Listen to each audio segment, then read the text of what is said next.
सबके बीच में बहुत प्यारा सा एक दहेज गीत, दहेज को लेकर आप लोग जानते हैं, बहुत लोगों ने आवाज़ उठाई कि दहेज को बंद होना चाहिए। तो दहेज को लेकर गीत है। एक बिटिया अपने पिताजी से,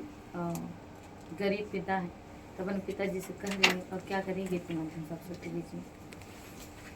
कि जहाँ रुपया के लोभी परिवार बाबूजी, जहाँ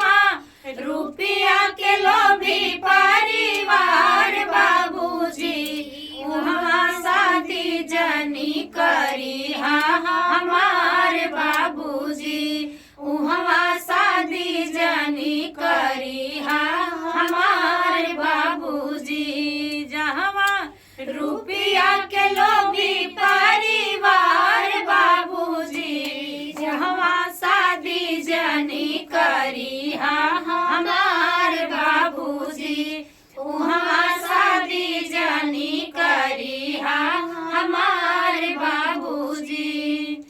जहाँ कौनो ने मनाही प्रेम जरी जाला,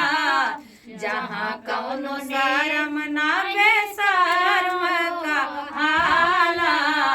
जहाँ कौनो ने मनाही प्रेम जरी जाला, जहाँ कौनो शरम ना बेशर्म का हाला, जहाँ नाही के बराबर शिष्टाचार बाबूजी,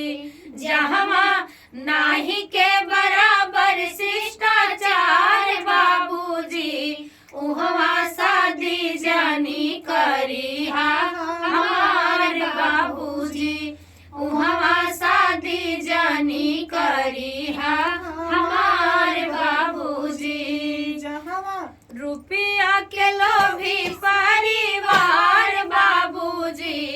जहाँ रुपया के लोभी परिवार बाबूजी, वहाँ शादी जनी करी हमार बाबूजी,